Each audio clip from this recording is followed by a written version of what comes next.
Hello dears, welcome to തണ്ട kitchen recipes. ഇന്ന് ചോറിൻ്റെ കൂടെ കഴിക്കാൻ ഒരു നാടൻ വെജിറ്റേറിയൻ കറിയാണ് ഷെയർ ചെയ്യാൻ പോകുന്നത്. ചക്കക്കുരും മുരിങ്ങക്കയും പച്ചമാങ്ങയുമാണ് മെയിൻ ഇൻഗ്രീഡിയൻസ്. വളരെ ടേസ്റ്റുള്ള ഒരു കറിയാണ്, ചോറിന് വളരെ നല്ലൊരു കറിയാണ്. അപ്പോൾ ഇതെങ്ങനെയാണ് ഉണ്ടാക്കുന്നതെന്ന് നോക്കാം.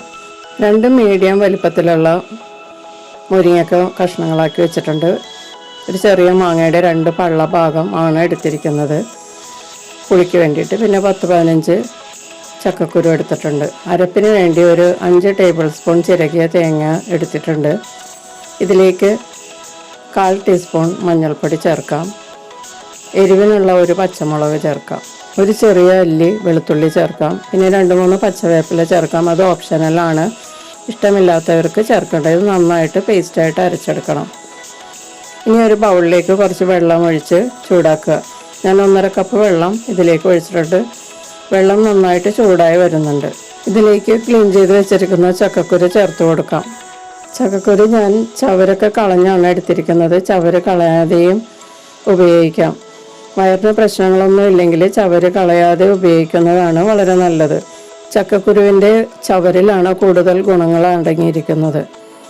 അപ്പോൾ അത് ചവരോടുകൂടി കഴിക്കുമ്പോൾ പ്രശ്നങ്ങളില്ലാത്തവർക്ക് അങ്ങനെ ചേർക്കാം. ഇനി ഇത് മൂടി വെച്ച് ഒരു 10 മിനിറ്റ് വേവിച്ചെടുക്കാം. ചക്കക്കുരുവിന് വേവ് കൂടുതലാണ്, അതുകൊണ്ട് ഒരു പാതി വെന്തതിന് ശേഷം ഇതിലേക്ക് ബാക്കി ചേരുവകൾ ചേർക്കാം. ഇപ്പോൾ ചക്കക്കുരുവൊക്കെ ഏകദേശം പാതി വെന്തിട്ടുണ്ട്, വെള്ളമൊക്കെ പകുതി വറ്റിയിട്ടുണ്ട്. ഇതിലേക്ക് ഇനി കഷ്ണങ്ങളാക്കിയ മുരിങ്ങക്കയും മാങ്ങയും ചേർത്ത് കൊടുക്കാം. ഇതിലേക്ക് ഒരു പച്ചമുളക് എരിവിന് ചേർക്കാം. എരിവ് കുറവുള്ള പച്ചമുളകാണ്, അതുകൊണ്ട് ഞാനൊരു വലുത് നടുവെ പിളർന്ന് 2ആയി കട്ട് ചെയ്ത് ചേർത്തിട്ടുണ്ട്. 1/4 ടീസ്പൂൺ മഞ്ഞൾപ്പൊടി ചേർത്ത് കൊടുക്കാം. ഇനി ഇതിലേക്ക് ആവശ്യമുള്ള ഉപ്പും കൂടി ചേർക്കാം. എന്നിട്ട് ഇത് മൂടി വെച്ച് കഷ്ണങ്ങളൊക്കെ നല്ലതുപോലെ വേകുന്നത് വരെ വേവിക്കാം. ഇനി വെള്ളം ചേർക്കേണ്ട ആവശ്യമില്ല. കഷ്ണങ്ങളൊക്കെ നല്ലതുപോലെ വെന്തതിന് ശേഷം ഇതിലേക്ക് അരപ്പ് ചേർത്ത് കൊടുക്കാം. ഇപ്പോൾ വെള്ളമൊക്കെ നല്ലതുപോലെ വറ്റിയിട്ടുണ്ട്. ഇനി നന്നായിട്ട് അരച്ച് വെച്ച അരപ്പ് ചേർത്ത് കൊടുക്കാം. തേങ്ങ അരപ്പ് അധികം ലൂസാക്കാതെയാണ് ഞാൻ അരച്ചിരിക്കുന്നത്. ഒഴിച്ചുകറിയായിട്ട് ഉണ്ടാക്കുകയാണെങ്കിൽ കുറച്ച് കൂടുതൽ വെള്ളം ചേർത്ത് അരച്ചെടുക്കാം. ഇതിലേക്ക് അല്പം വെള്ളം ചേർത്ത് ഈ അരപ്പൊക്കെ ഒന്ന് അഴിപ്പിച്ച് ചേർക്കാം. ഞാനിത് കുറച്ച് പുരണ്ടിരിക്കുന്ന പാകത്തിലാണ് ഉണ്ടാക്കുന്നത്. അതാണ് കൂടുതൽ നല്ലത്. എല്ലാവരും അങ്ങനെയാണ് ചെയ്യുന്നത്. ഇത് ചോറിന് സൈഡ് ഡിഷായിട്ടാണ് ഉപയോഗിക്കുന്നത്. അരപ്പ് ചേർത്ത് നല്ലതുപോലെ തിളച്ച കഷ്ണങ്ങളിൽ പിടിക്കണം. അതുവരെ ഇളക്കി കൊടുത്ത് കുക്ക് ചെയ്യുക. അരപ്പൊക്കെ നല്ലതുപോലെ വെന്ത് കഷ്ണങ്ങളിൽ ഇപ്പോൾ പിടിച്ചിട്ടുണ്ട്.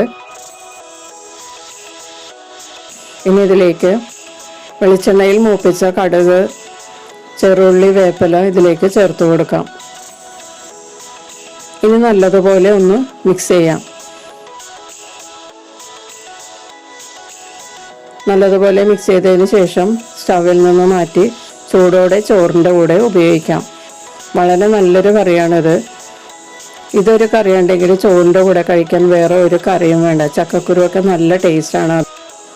ഒഴിച്ചു കറിയായിട്ട് ഉണ്ടാക്കണമെങ്കിൽ കുറച്ചുകൂടി ലൂസാക്കി ഇതെടുത്താൽ ചോറിന് ചാറായിട്ട് ഉപയോഗിക്കാനും നല്ലതാണ്. അപ്പോൾ എല്ലാവരും ഒന്ന് ട്രൈ ചെയ്ത് നോക്കുക. നമുക്ക് മറ്റൊരു റെസിപ്പിയുമായിട്ട് വീണ്ടും കാണാം. Thank you.